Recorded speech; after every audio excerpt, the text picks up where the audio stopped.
Le problème avec les catholiques, pas tous les catholiques, mais beaucoup de catholiques, c'est qu'ils refusent de lire la parole de Dieu.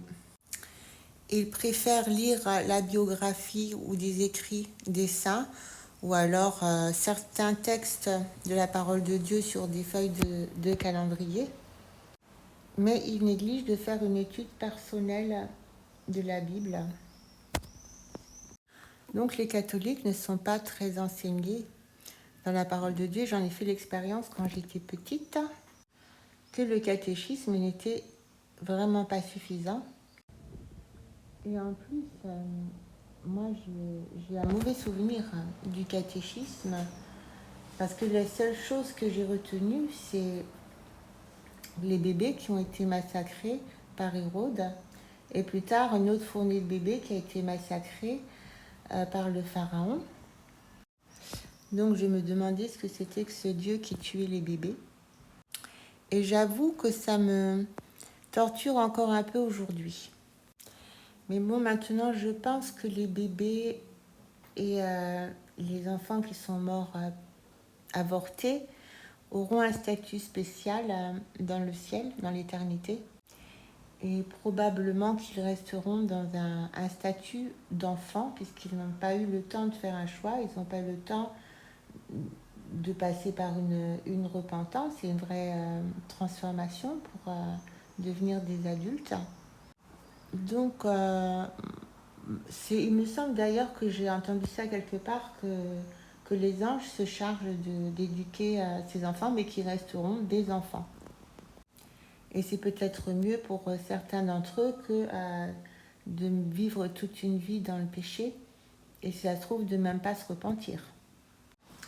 Donc, j'ai cessé de me torturer avec ça, mais je ne comprends toujours pas pourquoi tant de catholiques ont négligé la parole de Dieu.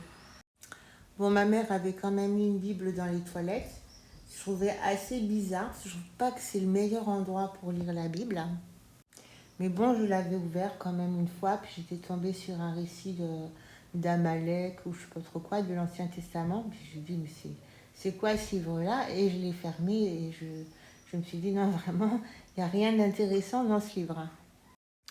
Donc ce n'est qu'en arrivant à Strasbourg pour faire mes études et après avoir rencontré des évangéliques et des pentecôtistes que j'ai découvert réellement la Bible.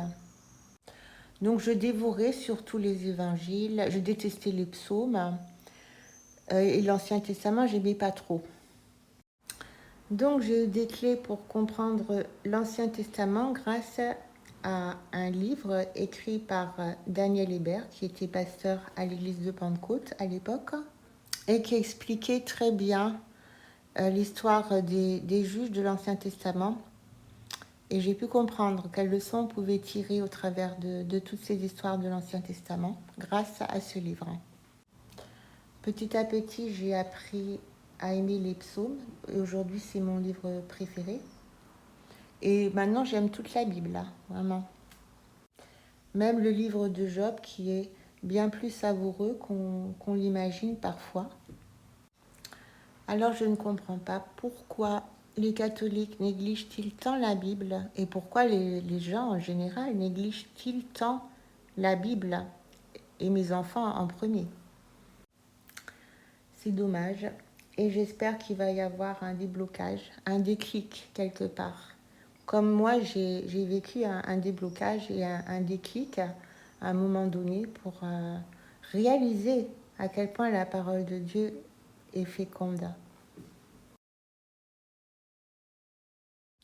Je termine par Apocalypse 22, 17, 21. Et l'esprit et l'épouse disent « Viens ». Et que celui qui entend dise « Viens ». Et que celui qui a soif vienne. Que celui qui veut prenne de l'eau de la vie gratuitement. Donc voilà, nous disons au Seigneur « Viens ». Et à ceux qui ne le connaissent pas, venez aussi pour le connaître. Qu'ils puissent prendre de l'eau de la vie gratuitement et avoir part à l'arbre de la vie et à la ville sainte décrite dans ce livre.